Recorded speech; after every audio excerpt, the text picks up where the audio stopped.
Hey kids, what time is it?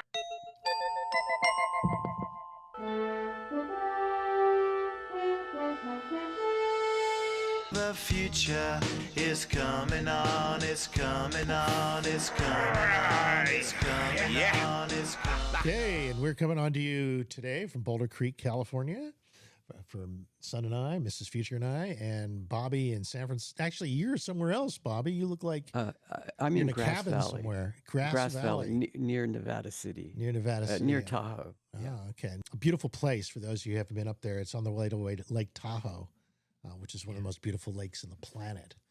And speaking of lakes, we're going to introduce you to a special friend. We kind of spent some time on a little lake up in northern, I wouldn't say northern Quebec, but I would say in Quebec. A little north of Montreal in the Laurentian Mountains. We've often hung out with our guest, Craig Sim Webb, a renowned researcher and author and speaker, and a known expert, especially in the whole world of dreaming, lucid dreaming, especially. You guys might have heard about the Stanford dreaming projects on studying lucidity and dreams. Well, Craig knows all about that sort of thing. And we brought him on today to talk about visions and dreams and such. He also went to McGill University, which is my old alma mater, and worked with Montreal's Sacré-Cœur Hospital with biofeedback. Not surprising considering our friend we share in common with this, Hal Myers, runs Thought Technology, a biofeedback company in Montreal. I could say a lot more, but let's talk to Craig. Craig, welcome to the show. Hey, Craig. Hey, great to join you guys. Alan, son, it's been a while. Yeah. Yeah, since Hal's 80th birthday party, I think. Yes, on video, all right. Live a little bit longer, but maybe we'll connect in a dream soon. That's a good idea. Yeah, I like right. it. One of the things I remember from the docs there were you diving down and finding all these incredibly old bottles from the bottom of the lake and bringing them up in quite the collection. Oh, I think that's like an archetype of who I am, though, you know. It's like a fractal or I guess example of what I do in my life, you know, kind of dive into the depths, find some very cool stuff, bring it up and show people. In fact, my first film came from that exact thing. Very cool bottles that I found in this cave kind of underwater and brought them up and it turned into a film. So actually you picked up a really good metaphor there. Really? What film was that? What was it? Early? It's called Treasure in a Bottle. It was a pandemic, you know, passed the time with some amazing creative, sort of half art, half physics. Some very trippy pictures of rainbow spectrums that all came from a dream. Wow, how fun. Can people watch that? Is it available? Sure. Yeah, it's available. Yeah. How do they find it? Maybe How guys would can I throw the find link it? in the description after. Oh, good. Just search Treasure in a Bottle and I guess Craig Sim Webb on YouTube. My channel is Edutainer CSW, my initials. Oh, cool. All right. I'll look forward to that. It sounds like a fun Great. film. Yeah, it's kind of a fun art film, and it led to, I guess, a little bit of a new direction for me. So it might just be the seed or the DNA dream that grows into something much bigger than you originally thought. Yeah. You know, Craig, when we first met you many, many years ago, I remember you had been involved with Stanford and doing dream research. Right. Studies where people were really learning to map the dynamics of sleep and dream. Tell us a little bit about that and what you were doing. Just at the beginning. And I remember our first meeting very sweetly too, and many others. Yeah. I guess for my path at that time, I was in Palo Alto there, or just across the mountains from you guys. And I was at the Stanford research, exciting stuff, you know, kind of bringing lucid dreaming to the world in different ways, lots of media. So we're often getting like things to put on TV, different interviews, or they wanted to see the sleep lab where actually lucid dreaming was scientifically proven. Or they liked the technology too. I designed the Nova Dreamer mask that actually helps people go lucid, kind of watches eye movements while you sleep, and then gives a little feedback while you're still dreaming to help you become conscious in your dreams. So the media love that stuff. It's kind of rare, isn't it? I mean, most dreams are not lucid. How do you even know when you're having a lucid dream? You pick up a good point. I mean, lucidity I see as a spectrum. Kind of want to remove a little bit of the misnomer out there that it's either on or off, or you're lucid or you're not. I Right. mean, same as waking life, how much awake are you? Sometimes different, sometimes daydreamy, sometimes really alert. Sure. Yeah. Yeah. So That's a good an point. Yeah. RPM needle of lucidity could go up and down. And let's say there's an official, I don't know how official, but a cutoff where you can say, oh, wow, this is a dream. And I realize my body's in bed. So that's kind of a little bit more the definition of being lucid. Hmm. And yeah, you might have a lucid dream and not remember it. That's happened because sometimes I remember them a few days later or once in a while, a bit rare, but people wake up in the sleep lab and they were kind of awoken without waking up themselves, and they'll have had a lucid dream or a dream during which they knew they were dreaming. But more often than not, it's pretty damn exciting, and lots of like breaking and waking practical applications. So people usually wake up pretty excited. Now, I have a question for you. Did you, as somebody who obviously was fascinated with dreams at a very early time in your life, did you have a process of going through what dreams meant to you? I mean, did it start off, did you feel like maybe you were visiting alternate lives or alternate dream worlds?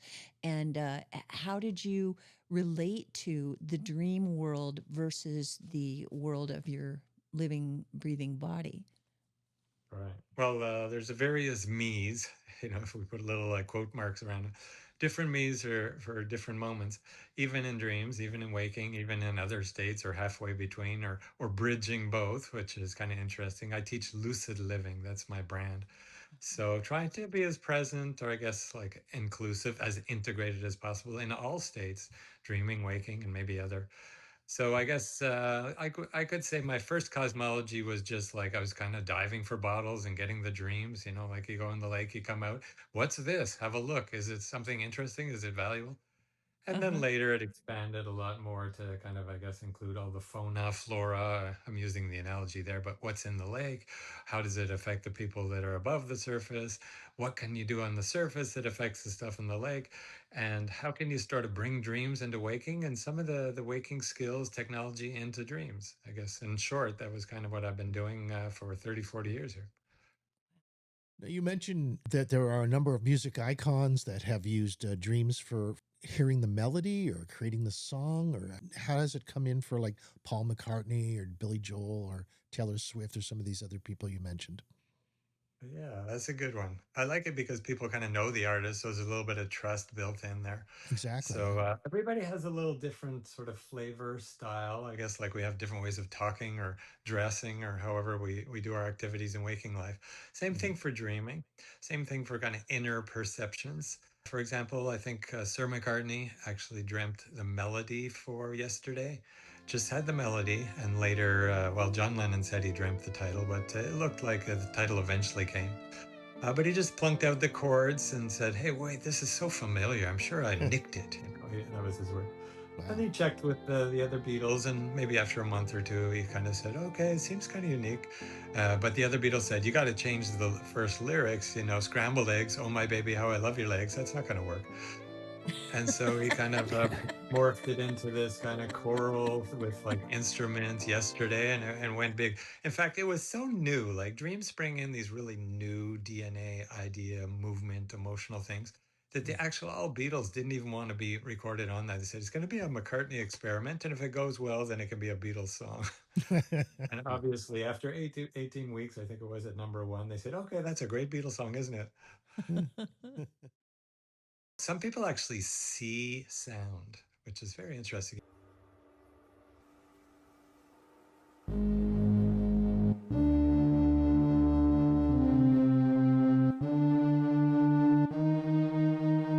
Synesthesia. You might have heard of that. Synesthesia, yeah, yeah. So Yeah. Yeah. that's a real thing. We've often wondered whether or not it's even possible to somehow use media to trigger it off. Seen I would any? say for sure. How about a Yeah, visualization that's turning sound into visuals? you mean You like could certainly turn visuals going from into one to sound. the other?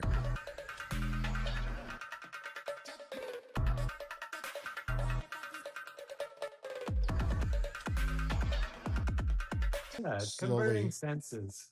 Senses. I had an interesting dream where I saw this very interesting morphing golden red, almost like ribbons and curls. Waking up, I realized that the music I was hearing wasn't really different from the visuals. It might have been flip sides of a coin, but I'm not even sure that's good because they were both there together. So I Yeah. thought, oh, there's some kind of like prima materia or some like universal something that comes through the different senses as experience. And we could call it visual, we can call it music, touch. I'm actually pretty unique here. I have a synesthesia where I hear touch. Do you guys have anything like that? Hearing touch. No, no, that's No. Or any others, sort of like you translate writing into music. So people have some very interesting synesthesias. Mozart Yes. had a pretty interesting one. He sort of saw his composition entirely completed, kind of like this huge kind of crystal. And he says, I realized that I'm going to have to write this down later as like sort of parallel parts to be played by the orchestra. And it's going to have to be played in time. But he said, I saw it and see it all in one moment. And the whole thing completed, finished in a visual kind of huge structure. yeah, time distortion. It's hard to kind of translate that stuff into a waking experience, but something, let's say, a deep inner sense that you do your best. You know, I had a poem come to me when I was doing a college project where I was trying to learn to paint. And as I was transmitting the poem, I was writing the words into the painting. And the words were about spinning and spiraling. And I wasn't even conscious of it, of how when I actually wrote the words into the painting, they came out spinning and spiraling so that the letters were kind of reversed. And the word itself was turning into a spiral. So Wow. I guess And that's like kind of this, anagrams in and that it was palindromes. an inverted pattern, but it's more like the word swirling looped in the middle and sort of was facing backwards and then turned around again, you know. Get it. Well, that's kind of stuff is a bit hard to translate. If you try to translate into a certain format, like you better read this book or, this audio podcast has to be in a certain order. It's going to be tough to sort of get the original experience. Billy Joel, who actually says he dreams every song he ever wrote, says, I never am able to reproduce what I hear in my dreams, but as a waking artist, I do my best. Remember that song, "In the Middle of the Night," River Yeah. of Dreams? Mm-hmm. Yeah. So it's sort of like that Beatles Yesterday song. He was a dreamer for a while, dreaming music and album covers and things. But then he got this like really different African gospel kind of whole with the choirs. And he said, that's not me. He's a New Yorker. That's not me. That's so not me. I know because he was on the same Discovery Channel special as I. And so he said he went to the shower and said, no, I'm not doing that thing. And it just kept coming and pushing and kind of calling and I guess alluring him. He says, okay, here we go, gospel song. And he got a gospel choir and he got #1 hit and the album title and everything. Wow, that's great. So dreaming really gives you access to things that you don't see as yourself. Like it's a whole different creative, or I don't know, do you think that it's internal, or do you think that you're discovering something in the universe? Like are you flying astrally and landing in new sets, or is it Could it, something being created? could it be a channeling? Yeah, all of the above and surely more. It sort of ends up who's using which words and how they want to fit it into their paradigm, into their Yeah. experience. Yeah. How do you explain it? Astral could be good. Some of those align with lucid dreams, some don't. Sort of there's levels, so it doesn't have to be exactly a full dream. It might be a half awake or connect with the physical world. It might be sort of tip of the iceberg is the waking self, although who knows, I think it might be more like the Greek god Janus, who has one head facing the outer world and one facing the inner world. And when you get lucky, both heads turn inward to the dream and you go lucid, or they turn outward in life and it gets very synchronistic. Mm, So there yeah. could be lots of ways of interpreting. But the interesting thing is it definitely is kind of like an inner net, which is a little different from the internet. I'm using an analogy there, but the internet that has so many other levels to it, just like the internet had so much info that we can't see, but we've found ways and we're finding ways to sort of bring it Sure. public. We're Now that finding brings a ways big to point. put Is it in that our life. is there such a thing as an internet? Is that like the Jungian collective unconscious, or is it more like the internet where you can ask and get answers? Well, in Yes, other words, yes, I do would we say. visit a shared space that everybody is Yeah. tuning into? Like Jung sort of The had that Tibetans idea. talked about dream Collective school. unconscious. Right. Or Collective unconscious dream school. Tibetans had a whole way of thinking of dream space as being a normal part of your reality, Absolutely. right? Yeah, absolutely. And they have a lot of lucidity techniques that kind of framed a lot of the experience. They're very good in techniques, Tibetans. The framing, or let's say the theories, are a little different than Western, but they can be very helpful. They Uh-huh. do overlap with some science, and in some cases they don't. But certainly, there's been examples we can sort of meet people and get, let's say, dream scenes that are more or less reproducible. Like I saw this, you saw that from a different perspective. It's a little more rare, but there's tons and tons of mutual dreaming or theming. That's what I say. So you might have like a word or a character or a sound or a backdrop or colors that are in common. But the theme is kind of there. So you know that you're both in a shared space of some sort, like way more than just randomly. If you could reproduce some scene that it might trigger off some memory from that space. I noticed the computers really seem to be good at dream space. It's particularly great at cosmic psychedelic dream spaces. They're almost easy for them. It seems to me like maybe lucidity dream spaces might be great too. Well, lucidity can be a pretty strong tool for that kind of thing because you can sort Yeah. of choose where, how, who. I've had myself and students who actually are quite good at choosing or manipulating into a shared space. Usually they'll write me separately and they'll sort of say, I saw this and this and this, check in with so and so, I check in. And Yeah. before I reveal to either one, I sort of look at all the cross.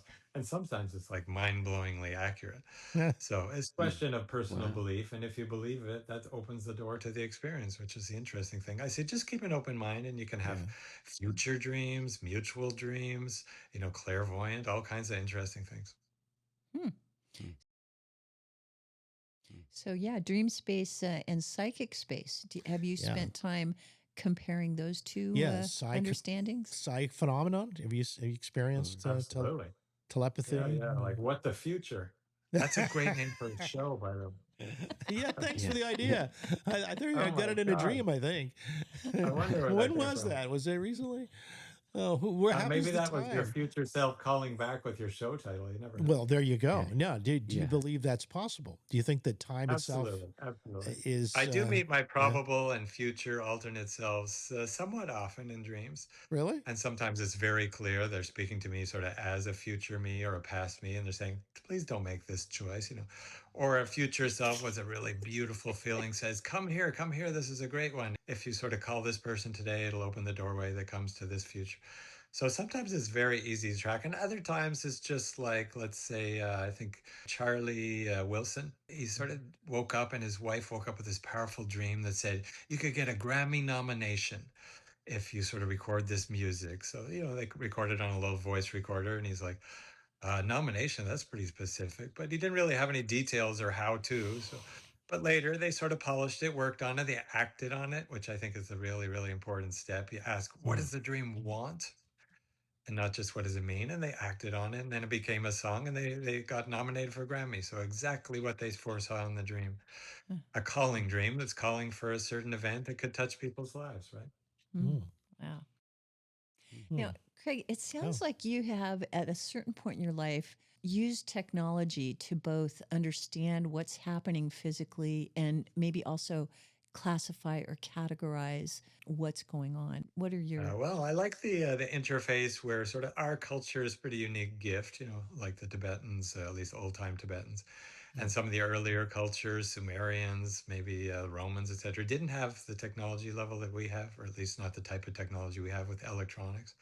So I think it's appropriate, and I personally get really jazzed when we bring some of those things, computers, gizmos, that kind of stuff, into sort of consciousness exploration, or at least tracking, logging. So I have a dream database as one kind of computer simple way of correlating, bringing together dreams. You can use this AI, which is actually two of the initials of my first name. I don't know if you noticed. Well, tell me, how exactly could AI help us with our dreams?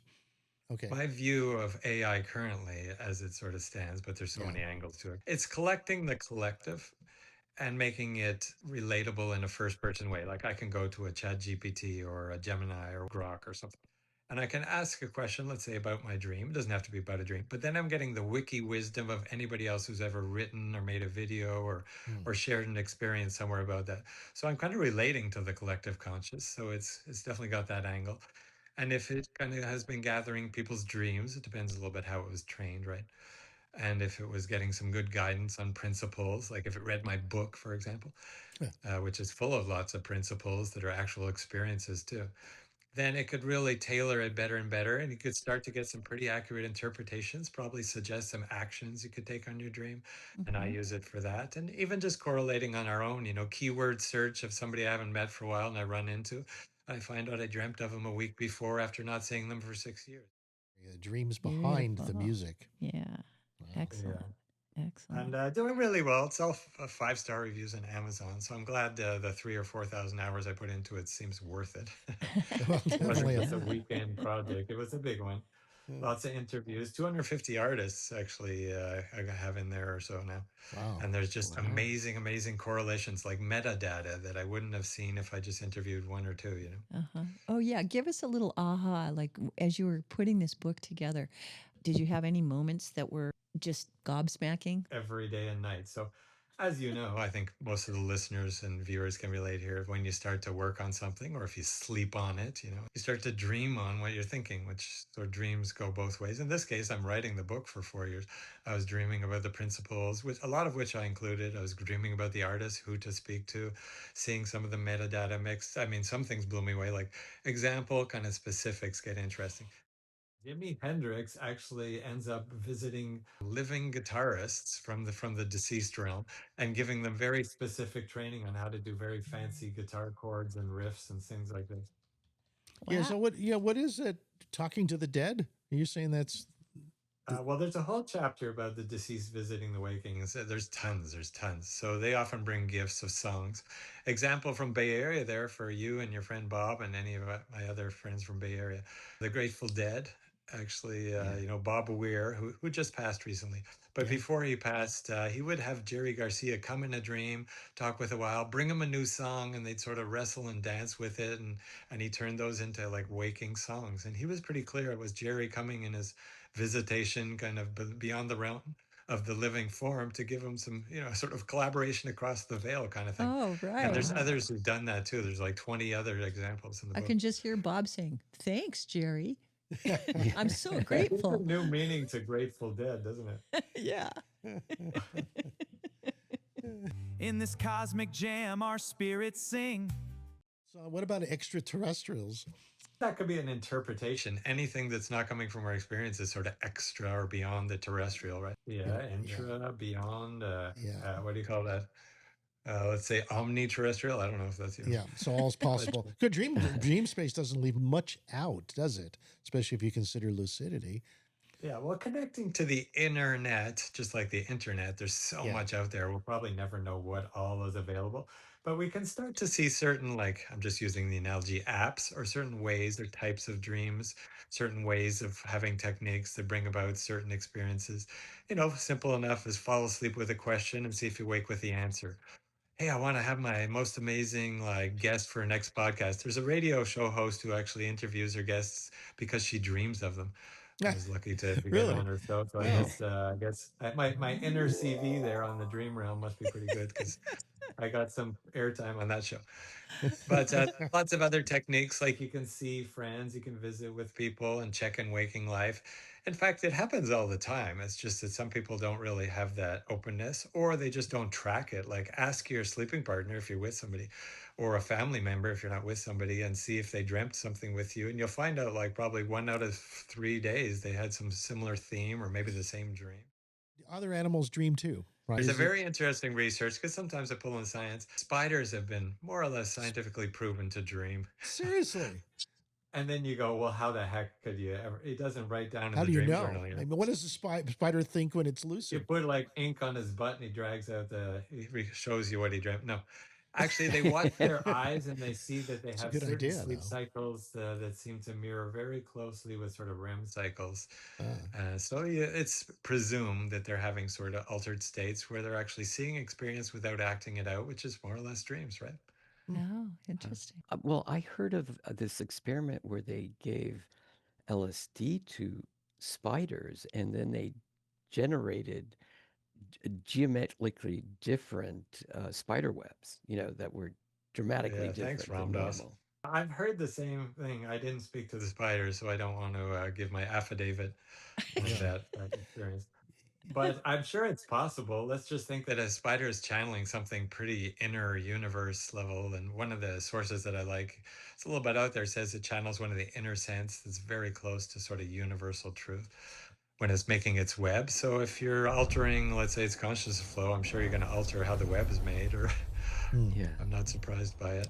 Well, I wonder how that might improve interspecies communication. It probably would. I mean, altered states allow us to kind of tune to inner senses, which is, I think, a pretty good way for people to sort of speak across language barriers, across maybe race barriers, who knows, even across like species barriers. There's some explorations with AI, which is sort of, let's say, a bit of a dreamy waking technology, and speaking with whales, sort of tracking and monitoring what's known and then exploring beyond to what's unknown so far. Could that happen right into dreams? I don't see why not. It might be a shared realm for all of us. I think the collective unconscious perhaps might be more than just our species. Yeah. I think the collective unconscious is even just like one channel on the inner realm of inner senses. Dreams are maybe a number of channels, but if you start to tune in to things that aren't physical, which happens all the time, sometimes you just get a thought of somebody they call a moment later. Yeah, Sometimes a synchronicity okay. happens and you didn't really like dream it necessarily. You don't remember a deja vu, but you just know that the probabilities of that are like impossible. Or a deceased comes and all of a sudden you get this really clear guidance that turns out very practical. So there's lots of inner senses. I believe that's one way to help bridge some of the barriers we run into in this waking language stuff. Yeah. Wow. You've been in this for so many years now. Has your normal wake state of consciousness shifted from what it was in any way that you can remember? I mention this because I've heard stories that, like some very high beings, Tibetan lamas, when you hang out with them, their normal state of consciousness is almost like our dream space. It's much more fluid. Yeah, absolutely. Well, I'm definitely wired at times, and I'm definitely Yeah. rewired. For sure, I'll have neural pathways. I think anybody who learns a skill, like a musician, bike riding, sports, whatever, is going to have a certain aptitude for that. Same thing for dreaming, or let's say consciousness exploration. I'm sure you guys do. I would say that the paradigms, which I've taken a lot of time to put together, sort of the principles, maybe the perennial philosophy of different cultures and different belief systems, that gets pretty interesting when it starts becoming universal. So that's what I kind of hold. And those universal, let's say, beliefs or paradigms, or the way that I see life, the frameworks, totally affect waking life. That's what I teach in my teleclasses when I say lucid living. It's this whole multi-level framework that allows you to interpret any experience in a way that benefits you and others, like practical stuff. Bringing back of personal intuition into the way that you set your priorities is something the planet is long overdue for. Oh, yeah. Well, you might know that you just topped one of the best selling points. People don't necessarily connect the words, but intuition is the same as dream recall or dreaming. But we just dream during the night with the senses turned off, and intuition usually has the senses somewhat on. But imagine if you could develop intuition just by recalling and recording your dreams, which is true. So that's the gut feelings, the hunches that usually play out for pretty beneficial things. Even if you never look at the data or content, just record dreams and you're opening up that channel. You do a dream journal yourself? Yeah, absolutely. Sometimes I speak it, sometimes I tap it in, sometimes I write it. Sometimes I'll actually just embody, like dance, move it. Dreams embodied is a pretty good way to find what they want, not just what they mean. Sharing with other people, that's one way to record them and see how they connect. When you wake up in the morning, do you have any routine that would include remembering your dreams? Absolutely. For many years, I've been able to share techniques that people have found very helpful. The analogy is right in front of you there, son and Al. Yeah. The mixer, the audio mixer, right? Or the video mixer. Both. So we have these multiple channels of, let's say, the physical senses, but there's a few other channels that aren't the physical senses. Maybe you could just say one other channel, but I'm sure there's more than one. And if you turn down the physical channels, let's say the audio for Craig, Bob, and Al, then you'll hear Sun really well because the other sort of noise on the signal is reduced. The same thing for the dreaming channel. And the analogy is if you keep your kind of ears or sound quiet as you wake up, like no alarm, or just suggest to your body or suggest to yourself, hey, I'll wake up at the perfect time for my day with enough time to recall my dream. And then you set your physical alarm if you absolutely have to get to a meeting or to school or whatever. That's okay. But you can wake up by intuition or by suggestion a little before, and then the audio goes low. And then you try not to open your eyes when you wake up. That's very important because the visuals really blow out the dreams pretty quick. Or if you rolled around, you changed body position, you moved your head or something, just kind of move back to the same position you woke up into because touch and balance and blood flow really affect it. And just those three things could really, really help a lot. And then you go fishing.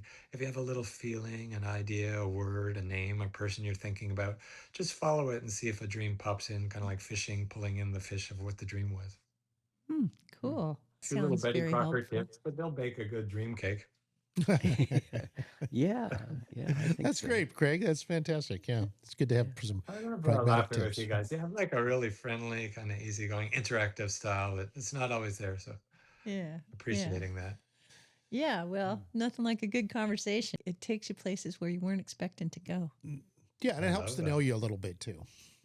Yeah. Hey, I think your other co-host or host, his name's a palindrome, son. You were telling me about your poetry where words come and go. Bob. So Bob goes backward and forwards, and I guess keeps afloat more than we do. Well, Bobby's our anchor. Yeah. He likes to get the real science down for the things that might be a little that's more good. woo. So he keeps afloat and he's an anchor. That's pretty interesting. I had a chance to actually try the Nova Dreamer. A friend of mine had this Nova Dreamer. It wasn't working. I took a look at it. It looked like the battery contacts weren't working. So I was playing with it for about a week and fixed it. And then the next week I tried the Nova Dreamer, and sure enough, about a week later, I woke up in the dream and had the lights flashing and the sounds going at the same time. So that woke me up in the dream. It creates an incorporation. So that's a fancy word to say something from sort of the waking senses, which are mostly turned off, but sort of joins in the dream, like a flashing lights, or it could be a sound or touch, sometimes touch, depending. I actually created a sensor where temperature sort of got incorporated in the dreams, but I also burnt my finger in waking life. You got to do the R&D a little bit in waking life before you try it in bed. And It ends another- up being empowering if you really set your intentions and your consciousness accordingly. Like, okay, every time I see this sort of certain kind of flashing red lights or whatever the cue is.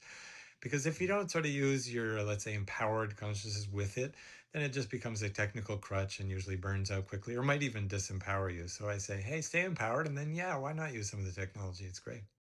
Dan Kotke, who lives in Sure, Palo I know Alto, Daniel well. he showed me a gadget that blinked red light when you were experiencing REM. I think it was. Was that the Nova Dreamer? Dream light, probably.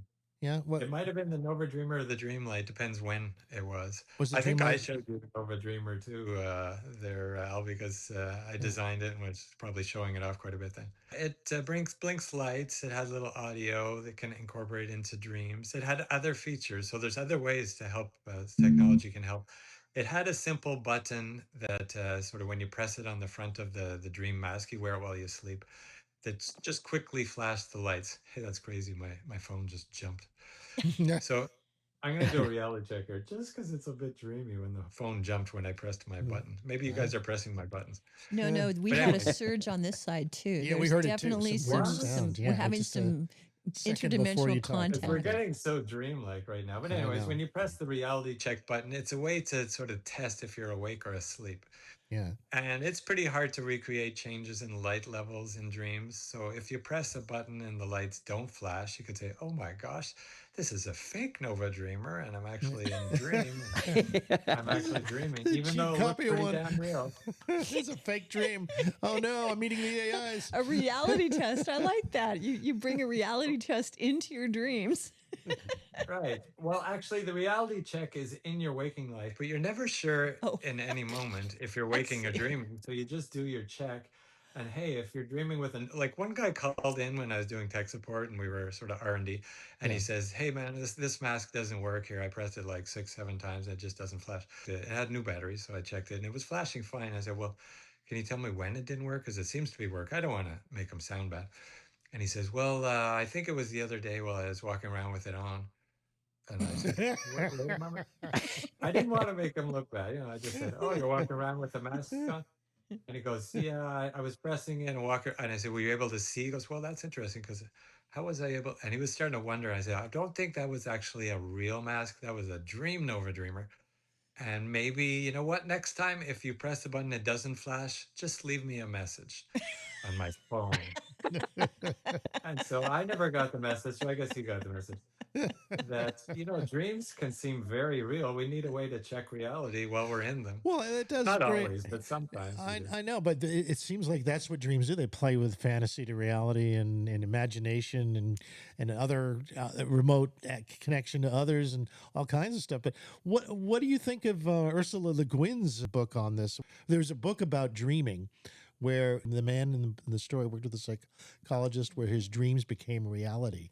And they started using Okay, that wow. to recreate reality. But it took the psychologist teamed with the dreamer to be able to work as a team to create the future. Is there anything to that at all in reality from what you've seen? I could answer you guys with an experiment. Would you like to try an experiment? Sure, yeah. Sure, we're up. Yeah. All right. And all the listeners, viewers, if you want to get into it, this is interactive. This isn't just listen only mode. If you're driving, don't try it. But if you're here now listening, and especially before sleep, try to Yeah. name anything in your current environment. Just name something that is in your experience is probably a better way to phrase it. Wow. That hasn't been affected or, let's say, changed by or didn't come directly from a human thought. See what you can name. Anything? Oh, you want us to do it aloud? You want us to tell you? Well, you can throw out a few things. And a crow has just, launched itself off of a branch out the window. That's not from human consciousness. Feelings, a light beam on a leaf, probably just a feeling of warmth. Okay, nice. That's good. It does take a little while when you start to think, hey, wait, the computer, the chair, the iPhone, the guy who's present on the interview because we, scheduled at this time, conscious thought to meet at the. Yes. That all comes from like a human thought. Yes, the crow maybe, but the fact you can see it and where you are at that moment and that the window is sort of between you, it's a little bit altered, etc. Even the beam of light, which kind of goes, that'll be reflected from the angle you're seeing it and the leaf that you might have planted the tree or the way that the crystal is kind of in your window or whatever. So usually most things are actually either affected or, let's say, changed by or directly from most inventions. Most things that we use with our hands are from a human thought directly. And then it's not really a big step to say, where do thoughts come from? And wow, if thoughts are the whole sea of my experience, like we live in a sea of waking thought, then dreams are really just a step away because most thoughts have come from dreams. So you could say all our experience and just across time is actually dreamt. Edgar Cayce, a source I like quite a bit, says every experience ever coming into your physical realm was at first a dream. Yeah. A dream within a dream within a dream. What I call applied dreaming, which is pretty close to your psychologist book. How can we pretty, intentionally, actively take stuff from a dream, like the 250 artists in my book, and bring it into waking form of some sort, an invention, a song, maybe a show, a podcast, or just speaking to a friend or our mother because we dreamt of them, or eating something that we saw in a dream because it's sort of a diet suggestion, and turn it into something that can help or benefit somebody, because that's where it gets interesting. Maybe some media that can take us from waking dream to a lucid sleeping dream. Absolutely. Or keep you on the half awake border even. Yes. Yeah. How do you do that? That's where the blinking lights come in, I gather. That's where.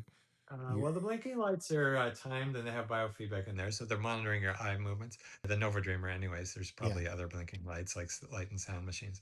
But the Nova Dreamer will actually track your eye movements and has a very specific timing, according to lots of sleep lab research, to flash at a certain moment. So that it's actually during your pretty deep sleep. If you had a little electrode in your chin for muscle tonus, you'd see that you were totally out there, relaxed. You're not just thinking, waking, half awake. Then it flashes and sort of helps jar that part of you that's normally, I guess, really out. The physical waking mind sort of joins you a little bit to differing extents, but it joins you in the dream and go, holy crap, I'm in a dream, To be able to say holy crap and not take you out of the dream, I guess would be the key, is to how do you stay there, right? Lucidity skills, right? Because one of the first things many people do on their first lucid dreams is get too excited and they can't modulate and they wake up. That takes a little bit of training, but not too much usually. Just have a specific experiment planned. Yeah. I suppose after you've done it a few times, you stop getting Yeah, surprised by it and can stay in like that a space. skateboard or like bike riding or something. It takes practice, huh? Yeah, sometimes pretty quick though, like one or two. You go, oh, that was silly. Why didn't I just talk to the man instead of running away and waking up, even though he looks scary? It's just a dream. You can tell it's a dream because you feel perfectly safe. Yeah. Hey, Well, you have to use the sort of the waking crutch of knowing that, because in the dream, the emotional experience can still be very strong. Like, oh my God, this murder is terrible. It's part of my shadow, right? That's probably why it's in my face. So the fear is going to be real, but then you have the waking kind of tool or a crutch that says, nope, body's safe in bed. Let's go for it. Let's fly through the wall. Let's talk to this guy. Let's, I don't know, dance into the fire, whatever the action is. Just make sure you're dreaming. Do a reality check first. so, Don't jump out the second story window before you do your reality check. so you confront your nightmares, do you? Often, in fact, that's one of the big applications of dreams. Huh. The article that I'm lucky enough to have go around the world says nightmares. Lucky you. You do That's it in true, better though, in your because, dreams than in reality, Why not start getting the lessons of what we're afraid of or addicted to, or that we're just like distracted like heck from? Because some of the nightmares are about distractions, and learn how to kind of get those skills into our character, and then it translates into waking actions. Yeah. You think we should have dream school and put into our educational system? Great idea. Absolutely. I Yeah. like Please. that. Yeah, do you start with the kids Absolutely. or Well, there are programs here and there. They're a little sparse, but actually have sort of dreams, even like doctorate programs. I think you could I'd do a love to dream see it way club. more, though. Yeah. You could have a Dreams club. I Club. mean, what would a dream club like instead of going to the gym or an extra room sure. at the gym where you can dream? Yeah, there you go. Or go to the gym and act out your dreams, like the German Olympic ski team who practices aerial maneuvers in their lucid dreams before they try them out. Wow. So that if they wipe out, if they fall, they kind of, they don't try that maneuver the next day. Or if it goes really well, they're learning the balance, maybe the confidence to actually do it in their waking skill. And then they do very well in the tryouts or the Olympics. Well, that's interesting. What's your ability to have proprioceptus in your dreams? Have you ever paid Oh, attention to that? I'm not sure what the What do you word mean by means. that? Oh, Show my proprioceptus ignorance means here. consciousness of your body. Body awareness? Oh, okay. Sepsis is a bad thing. Yeah. Oh, Proprioceptus. well, maybe I'm saying the wrong word, but I think that's what it No, means. that's first okay. part is right. Sepsis alone means sort of like a whole system shock. Proprioception. Perception, yeah. That's pretty cool. I like it. Thanks for that word. I'm able to tune into like the physical body occasionally. Certainly the dream body. Sometimes it mimics waking senses. Sometimes it has experiences that are way deeper or more vivid, but I'm using waking words. Or sometimes I get experiences of feeling, I guess is what we're talking about right now, that are like not emotions, but they're not physical senses either, but I'm really feeling them. Like when I sort of feel music, I like really tactile feel it. But how do you feel music? You don't run your fingers over the nose. The dream doesn't just dissolve the world, it dissolves every aspect It of could be who like you the are. full like body, Craig, or it could be the antibody like level of one cell that's saying, I feel all kinds of stuff. You think it's possible you could fall asleep in one body and wake up in another?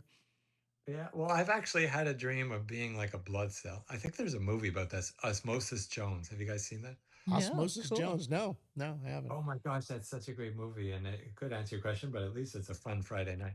But where he kind of goes around inside the body, and I've experienced myself, like my identity in the dream, as one cell traveling around, meeting up with different, characters, different cells, different ways of delivering my goods to different locations in the physical body. Yeah. So Rick there's and lots of Morty. Rick and Morty have an experiences you can episode have. on that. Yeah. Right. There was Raquel Welch had Fantastic Voyage. yeah. Yeah. No, it just reminded me of Raquel Welch in Fantastic Voyage, the movie. And then it reminds me of cellular intelligence. Bruce Lipton's work that the body has intelligence on different levels, like on the cellular level, and perhaps dream Right. space might access that level of awareness of our proprioception. Because Yeah, why after all, not? the cells are part of us, right? And when they're feeling is Yeah. part of us. Yeah. And body work, actually like feeling a dream, or if we saw like, let's say I think recently I saw a big sort of bloody spot on my ankle. So waking life, I sort of check it out. It wasn't like a physical mark, which sometimes actual dreams bring marks. But in this case, I said, okay, maybe on the emotional body or some level of my psychic body or something. There's sort of a little bit of a injury there, and I sort of clean off the aura, the waking life. I put on some arnica and my actual physical skin. And I like sort of treat the physical body with energy, feeling, and feel into the feelings. And that's a very good way to sort of integrate dreams, dream body work through the feeling sense of kind of, I guess, what the dream wants from a feeling or movement level. Mm. And then there's dancing and trance dancing and various states that your body can get in Sufi that way. dancing. Right? Yeah, right. And can you ever dance and dream at the same time? That's a good question. I think it takes each person to answer it, but you can certainly dance within dreams. But there's daydreams too. Now, how do you understand daydreams? Is it a lucid dream? Daydreams aren't the same as lucid dreams. Well, there's lots of levels. Each Yeah. person will use it a little differently, so that you should check that first. Yeah. But let's say we're talking about something where I'm sort of physical, but I'm a little bit tuned out to the environment. Yeah. A dream where you sort of lose the sense might be more of a channeling moment or a deja vu, depends the levels. But I would say an altered state of consciousness. Certainly, a lot of the principles apply from dreams. Sort of interpreting the symbols, maybe feeling into it. Hey, what's the feeling? Does that connect with my life? Was there a specific color that might sort of translate to an emotion? Did I hear something?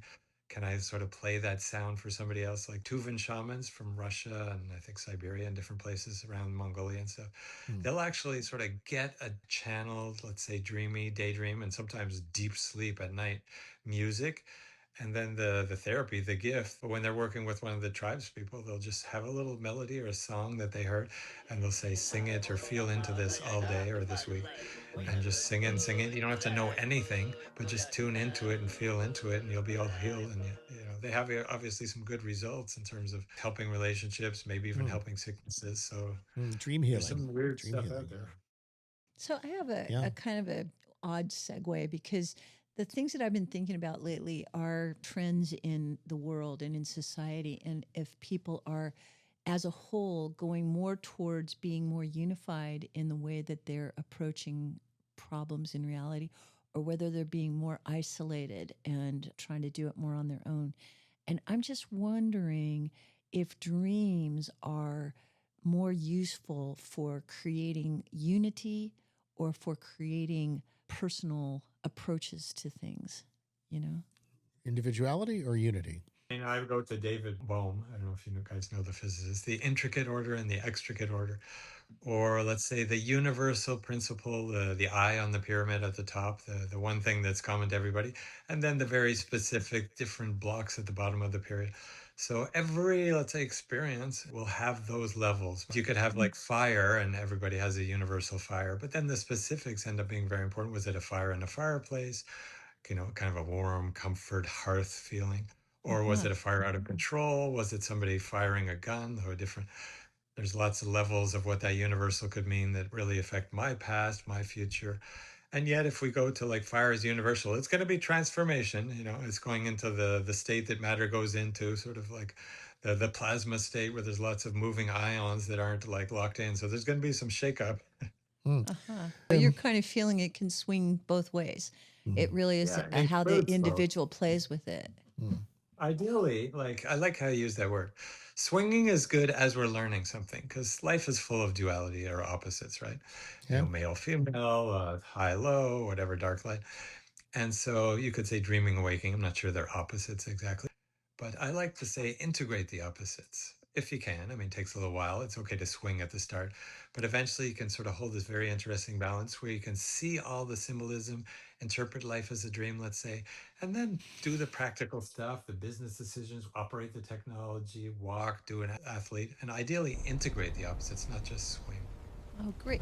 See, because the reason why I love your immersion in all of this with so much energy, Craig, is because you have really dedicated yourself to this world that is so important and that has been so diminished in our Western mind culture, that somehow dreams are not as important as science because it doesn't put you in the real world enough. And yet it is so important to so many people. It might be very healing.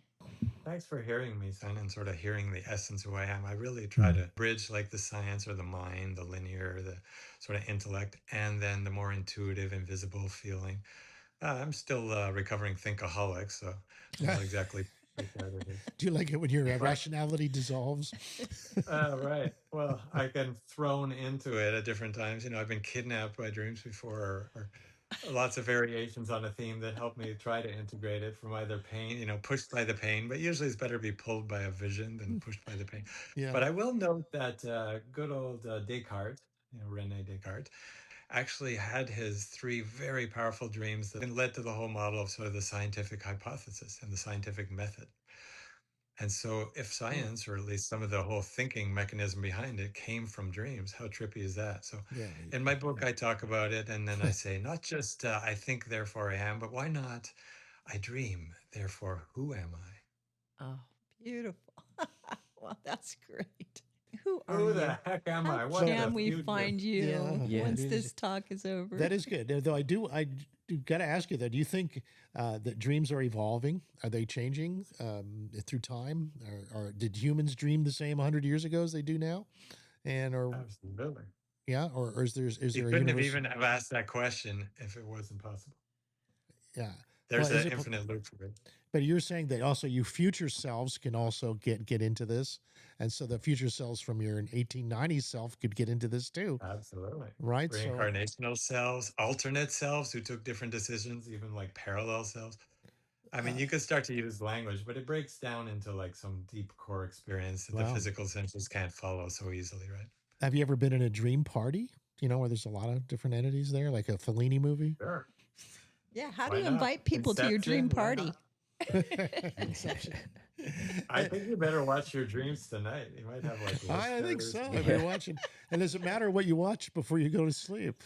And maybe if you guys get just quiet, we're dreaming all the time. I believe we tune in when we turn Oh, off the physical senses. But even now, yeah. you're getting pretty dreamy with like iPhones jumping around and glitches when you press the reality check buttons. I know it's getting weirder, and we have to be more rational and more dreamy at the same time. And, Well, I we've guess it taken is the evolved. idea of Yeah. questioning reality to a whole new level. Yeah, wow. As we assemble it. Huh? What's next that you'd like to see? What would be fun for you? Well, for me personally, I think Mm, I hope I'm always evolving, developing, so I don't really see a finished state. yeah. But I do see big waves of sort of new level come. Often, certain kinds of nightmares, because there's a few different classes, certain kind of nightmares bring a whole new energy into our life. And once in a while, I have those, and I sort of celebrate them. I remember I said, "Nightmares, lucky you." Mm, Okay, it's shaking me up. Okay, lots of transformation, but it's going to bring a whole new learning, a new part of my character, a new skill, maybe mm, a new development. So that's often happening. My book, dreamsbehindmusic.com, people can check it out, mm, actually was a big bridging of two huge parts of me, kind of my hardest or artist, but I like to put the HE in front, and my sort of science, kind of really bridging and bringing them together. mm, Mhm. And, yeah. it happened on lots of levels. That year, I had a very clear premonition of swimming with these dolphins. I had no idea how, but one thing led to another. I actually tracked the dreams and eventually had this exact waking moment that's pretty much impossible, but surrounded by 30 dolphins, and they're all swimming and dancing and taking, sort of mug shots, but they're all wild. I Yeah. couldn't have made it up, but then I sort of noticed, oh, that's interesting because dolphins actually sort of see or they perceive sound as visuals. And that was sort of an outer event, but I dreamt it. And then it became my experience that I was really feeling sound and seeing sound and then feeling music. And I was like, okay, so the dolphin energy was a new development. So those happen across time. I don't know what the next one is. Maybe more outreach. I'd say I'm moving a little bit into bring some of these into larger projects. Like my recent film has been, I think, in 50 festivals. It's got like 35 awards. It actually had the best grand jury award and beating out 226 films in LA and seems to touch people. And that all came from a dream. Mm, Mm. Yeah, cool. You have the story that you told of the dream with your father, the dream of going fishing, which I think is so powerful. I'd love for you to share it. We tune into our lineage. You think of it as a separate self. I won't get too philosophical, but we're pretty much like the DNA of our parents. So you could say it's a separate person, but I guess half of the code came from my father. So it's not surprising we're bonded on lots of levels, certainly emotionally, as you start living as a child. And He came in a powerful dream. I was on vacation. He'd had a very tough passing. It was really hard for the family, hospitals, and really, really difficult things. So I took off. I was in Maui, actually. I think you guys have been there. Yeah. And I was just kind of doing vacation, kind of chilling, integrating, grieving a bit. And then for the first time, I really clearly had the visitation. And I was sure it was like his being or his soul or his essence, anyways, coming. And he says, "Hey, let's go catch some big fish." And I was like, "Okay, Dad." And then I woke up pretty quickly. I didn't have time for like where, how, And I didn't have a fishing rod and I wasn't really planning on going like deep sea fishing. So I thought, okay, it's one of those dreams you kind of put in the inbox and you kind of listen into it later. Maybe, I don't know, we'll see. But I was kind of thinking about it here and there. And that day, my partner said, "Do you want to just like take a day off from doing stuff and maybe lie by the ocean?" I said, "Okay." But I was just fiddling around with my drone at the time. I actually have a little drone. And I was just learning to pilot, but I didn't want to go past the edge of the beach, because if it goes too far, you got like a submarine and there goes $500. So I thought, okay, I'll Yeah, just I know. play it we know safe. You worry about about that that with drones. Yeah, It's it's not a happened to pretty us. moment. No. No, got to really watch out for that. Puts a dent in your whole And day. so Yeah, Yeah. hard to, partner hard takes to. off, and I'm sitting Definitely there. one of those and, dream reality checks. Sorry. Yeah, so you're sitting there with okay. your drone. That's good. I got some empathy. Most people in the audience like never give me the empathy. I'm like, yeah, man. It's not just the $500. It's also like my trip ruined because I'm beating myself up for doing all the stupid inner critic and Yeah. all kinds of. I'm kind of like exploring a little bit. My partner, I'm just having fun, learning some of the features. My partner heads off, I think, to grab something to eat or something, and says, "Hey, don't do anything crazy." I said, "Who, me?" Obviously. She's away a little bit. You see the foam or whatever they call it, the spume of like a breath from the humpback Yeah, whales. right. Except that it's like a mile and a half out from the edge of the ocean there in Maui. And at that moment, this is kind of how dreams can integrate. So it just rushes right to me. "Catch some big fish," my dad, the voice. "Oh, catch them on video." So the insight comes, it was kind of like the segue. Okay, and I kind of got shivers, and I said, "Oh shoot, that means I have to face the fear of $500 and ruined trip, and I have to fly like 2 kilometers out there if I'm going to catch these things on video." I pondered for a little while, and I said, "Well, at very worst case, it'll be a great story." And I got the most amazing footage, like mind-blowing National Geographic level that led to this film that's won like 3 dozen awards, been a grand jury award, and a whole bunch of stuff, and taken me around the world. So Cool. it So could be cool. my dad saying, "Hey, here's a new career if you want it." From the other side, he's giving me a kick in the butt.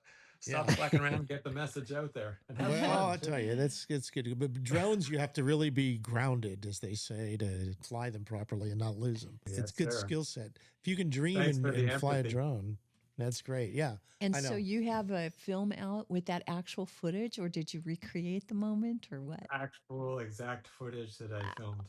Amazing. And it's mind blowing. A whole synchronicity led, and this is near impossible, as you might know if you're a drone pilot and other drone Yeah. pilots. Even though I'm in Maui, like try ever getting a dolphin. But I had this intention and wish, and I used what I call the lucid living skills. I said, I don't need to know how. I just went into the moment of the future moment. So you're dreaming it. And then I leave the how up to the magical workings of alternate realities and all the physics of whatever that is. But then synchronicity happened right beside Steve Tyler. I don't know if you know Aerosmith House. That I went past this house and I said, "Oh my God, we were supposed to stop at this other beach, Po'olena, I think it's called." And like, what? How did we ever get down here? Because we've driven past this thing 50 times. And so I kind of driving back and saying, that was very weird. But that extra 20 minutes sort of turned out that we arrived on the beach. We went out there and there was like one person in the super popular beach. I'm like, what?